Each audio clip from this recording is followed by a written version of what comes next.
there's a point I want to make, Ben, because you brought something up that I run into often enough that I'd like to address it. And that is the insignificance of a human being. I studied Marcus Aurelius, and he also really was heavily oriented toward that concept. And I can understand it from one perspective, but I also think that there's another side to the coin. If you study Tantra, and for example, I got a great book here that I'm using for research. It's called The Triadic Heart of Shiva. I don't know if you're familiar with that one. Mm-hmm. It's an excellent book. I've got many books on Tantra. I love Tantra, but the Tantra's philosophy talks about that. They speak of the Bindu point, and that the Bindu point is the origin of sound. It's the origin of frequency. It's the origin of what David Bohm would be calling the implicate order becoming the explicate order. But what I'm trying to bring up here is that a point is a dimensionless object that's not an object. Like a photon has no mass, but somehow you can count them and you can measure them, and we interact with them, and we're made of them, but the photon itself has no mass. So the point is paradoxically there, but not there. It creates matter and form, but you can't weigh it or measure it. The point I'm making is that the point has the power of infinity within it, like a seed. And everything that's created in the created universe always is a collection of points that produces the energy and the intelligence and the information to weave itself into material form, which is really consciousness creating form to interact with itself, to look and experience itself, because consciousness has nothing but itself. This is why Plotinus says the greatest danger of the soul is that it falls in love with matter and loses itself in it, because it doesn't realize that it has become the matter as opposed to engaging the matter. So to put this into a concise statement, the power of God, the power that makes universes, is fully present in every single point. And a human being is a collection of points. So is a rat, so is a cockroach. So the insignificance is that everything is God, but the significance that gets overlooked is that we all have the power of the divine within us, and spirituality is the process of learning to access that power and use it to create and bring more love and connection and harmony and beauty and consciousness into the world. So I think it's very, very important from my perspective that we don't get too far into the concept that we're nothing special. Mm-hmm. Because the one thing that we have is we have the awareness to be aware. And when you have the awareness of awareness, you're classically called a conscious entity. Mm-hmm. And if we're aware that we're aware, then we're also aware of when we're lying to ourselves, when we're manipulating or cheating others. And we're also aware that when our own belief system isn't serving us and it's causing us pain and it's causing conflict in the world.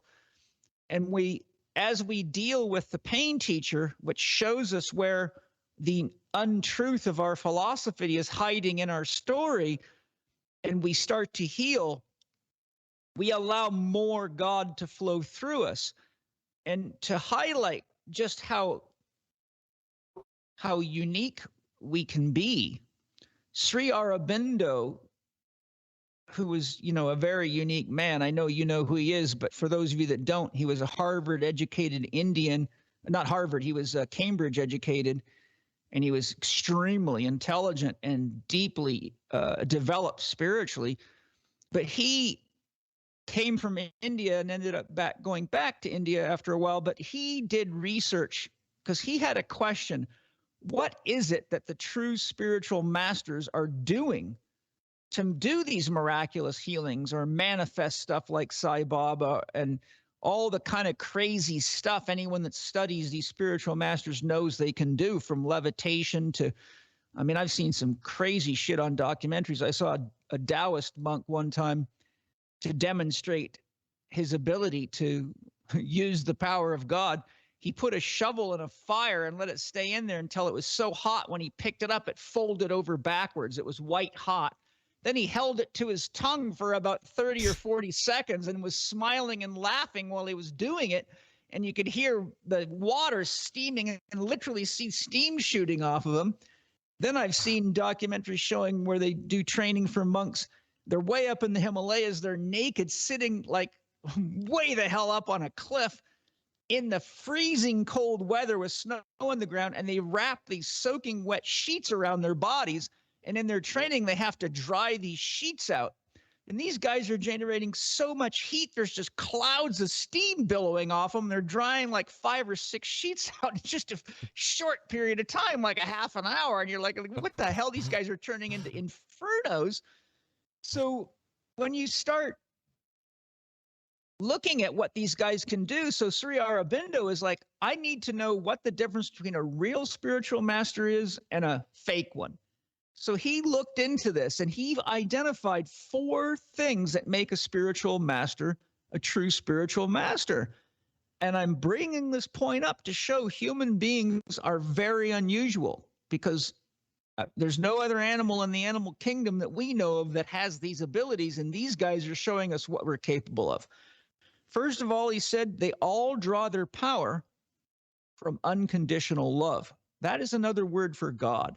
Unconditional love and God mean the same thing. They don't do it themselves. They are vehicles, channels for God. They don't heal people themselves. They could all turn a negative into a positive. So they can take a negative situation and turn it into a positive. They all could create beyond the laws of physics. They could all do things that classical physics say are impossible to do, and they did it regularly. And they brought equanimity and harmony wherever they went. Okay? Now that makes you not an ordinary average person, even in the universe.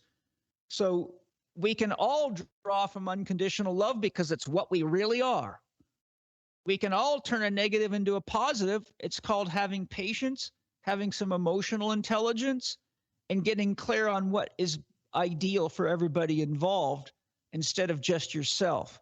We all create beyond the laws of physics almost 24 hours a day. It's called thinking. Whenever you can jump as high as you want in your head. You can have sex with anybody you want to in your head. You can come up with the greatest inventions in your head. You can come up for new strategies. Most everything we call dreaming, planning, or creating begins beyond the laws of physics in a non-local domain of mind, and we then put physics to the process to embody the dream, goal, or objective. So we're all creating beyond the laws of physics. It's just, are we doing it well, or are we just doing what everybody else is doing? And we can all choose to bring equanimity and harmony with us. The first thing you got to do is bring it into yourself, and then whether somebody likes you or not isn't the issue, because what's coming out of you is a stabilizing force. And look, they killed Jesus and they've killed many, many great saviors. So it wasn't that they didn't bring equanimity and harmony. I'm sure many of the people listening have had somebody that they love hell bent on an argument with them, and they try to say, look, I don't want to argue and I don't want to fight. But some people just won't quit fighting because they're just addicted to trauma. So the point I'm making is, we can bring equanimity and harmony with us, and the squirrels will respond and the birds will respond. But if people don't respond, that's because they're just caught in their own story. So that's my way of saying we're not that special, but we're damn special. And it's better to remember the damn special, because not that special isn't very inspiring to a lot of people. And I say, if you want to be not that special, then be average. Carl Jung said the average man can never be successful. By definition, average is not successful. But average means you have to live the life of an average person, and you have the problems of an average person, and the income of an average person, and the sex drive of an average person, and the creativity of an average person. And you watch television and you end up in medical problems, and you could die of the so-called medicine they keep passing out because you were too average to think for yourself. So if you want to be the same as everybody else, then go ahead. But if you want to be like the masters, know that you have everything the masters have inside of themselves. And that's why Jesus said, anything I can do, you can do better. You know what I love about that is there's an aspect of being what we would consider from a certain frame of reference finite beings. We have access to something of the infinite. And we are it. We are it. Right. So what makes us so damn special is owning it, it seems. There's an aspect of owning it, acknowledging it to a degree, and you don't even have to wrap your entire head around what is our full potential. It doesn't really matter wrapping your head around it. What matters is there's a certain balance between what you were saying, drawing from unconditional love, creating beyond the laws of physics. These are things we always have access to, but some of us are too heavy-handed in one, and we're very deficient in another, and those are synergists to one another. So part of our being special is not just it's knowing the best practices, and that's also debatable. What are the best practices of stepping into your potential, of acknowledging and owning how special we are, and also being able to acknowledge not what can I do that will make my life better, but as you were saying, beyond that, there's this social thing, and then there's a global thing. Make sure y'all head over to benjosephstewart.com, become a member. You'll have access to the growing library of deeper dives where I talk about all the stuff that I really can't talk about on YouTube. Make sure you get involved in the Discord chat. That's where a lot of the conversation is happening, talking about new theories, being able to interweave into the greater conversation that is how we awaken infinity. That's our highest potential.